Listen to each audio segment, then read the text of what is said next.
example on Twitter, and I've noticed this thing. This line of code zoomed in where it doesn't have query of type happened after. What is that syntax? That syntax is juggle scopes. And I've tried to guess what's inside that scope of type with parameter of type, which adds that where condition then becomes of type here. Similarly, scope happened after with parameter of time adds where condition here, and then it becomes happened after. And the most elegant part is that you can combine those scopes, chaining them like here Aaron did in his example. The next tip comes from Aniket here, and it's about pivot tables. And did you know that you cannot just create the pivot table in migration and then define the belongs to many between two models, but also you can create a separate pivot model for that pivot table that extends pivot, it doesn't extend model, and then from that table you can add more columns inside and also use more relationships like this. Again, I will zoom the example in. So for example, you have role user with two columns, role ID and user ID, but also there could be the third column assigned by the foreign key.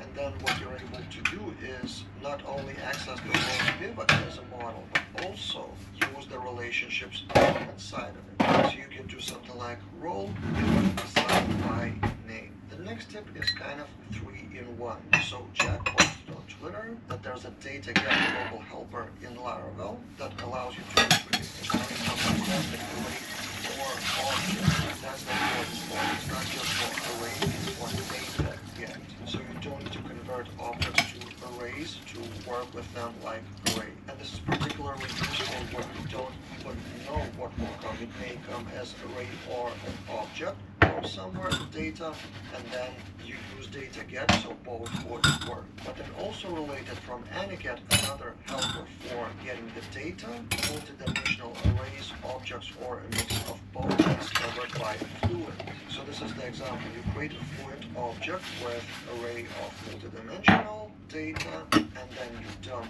data user or data user as object. Also, data get would work with dot notation.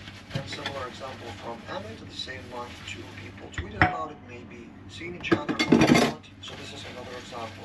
Data in array, then you get Fluent, and then you can call get in a chain right away. So you don't even need to create that object separately. It may be in the same line, in one line. The next tip, very good one from Lara Shell. Did you know that you can do file JSON to read the JSON structure instead of separate getting the file content and then doing JSON decode? Just call file JSON, it's shorter. The next tip comes from myself while working with Beth on one of the courses. I discovered or I used the example of data sets, and some people on Twitter were surprised that data sets do not have to be static. So you can repeat the same test with different set of data, and that set may be created on the fly with activities. So this is what we used in one of the courses to test that some feature is working with different roles that are covered by factory methods. The next two tips, I'll kind of group them together. It's again from Osama and about Carbon. It seems like Osama has been reading Carbon docs or something like that, so a lot of tips from there, but actually Carbon is kind of a hidden gem, a lot of hidden gems inside of the docs. So here are a few of them. So you can have one Carbon object of date, and then you can compare which of other two dates is the closest or the farthest, the most distant one from the original date. As simple as that. And then another simple tip from Osama related to Carbon. If we open a new tab, there's a property called age on any given date. So that compares that date with today and calculates the age of that person, which may be related to birthdays, for example. So it works also if you cast some outward column with Carbon. The next tip comes from Ash, and it's about PHP, not that much about Laravel. Rule coalescing assignment operator. It's a very difficult name, but it means only 3 symbols. And this is a typical example. You want to assign some variable value if it is null. If it's not null, you don't want to change that. So this would be a typical way to write that, but with PHP with this operator, it's shorter. The next tip is also about Carbon, but on the other hand, it comes from Aniket, and then it is updated with another comment, and let me show you the problem. So by default, Carbon changes the original object. If you do something like add both or any operation, it doesn't just assign that to a variable, but it also modifies the original object. Here's a zoomed in version, so you can use date copy, or instead of Carbon now, you could use a class called Carbon. And this is exactly what the repeat is about. So for example, it's suggesting to do it on the next level globally in Laravel application. So not just change Carbon now to Carbon repeatable now, also locally or for example app service provider. So that configure data center belongs to Laravel. I found another example of configure these in another blog post. So for example, in app service provider, you do some global settings, and one of those settings may be drive function of and final treatments for myself, not that much of a tip, more like a tweet with general message. And an overall message around those tips is there are many ways to do something in Laravel, and also related many ways to install Laravel locally. So we can really all about those web servers and see how that is displayed. So we have Laravel kind of took the market by storm as being beneficial and easy to use, but it's not like 80 or 90% or even 50%. It's a good chance to, again, put on the gap of it depends. So anything that you saw in this video, depending on your project situation, you're probably totally fine if you're doing things. One thing which resonated with you the most, and as usual, we will continue that tradition next month, gathering tips. That's it for this time. You guys have a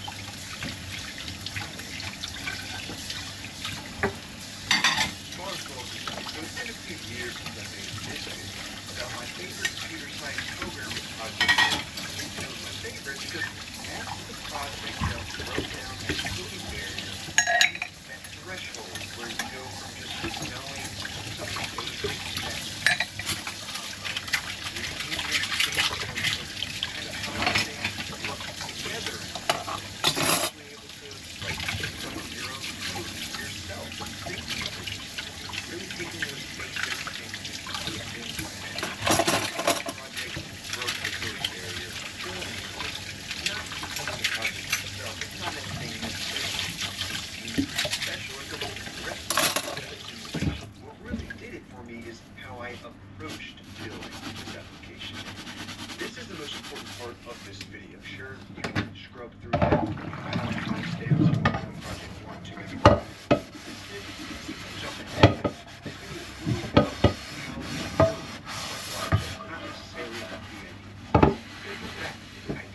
Good ideas, I think, but if you don't build them properly, they're not really going to help. How you go about building these projects is everything.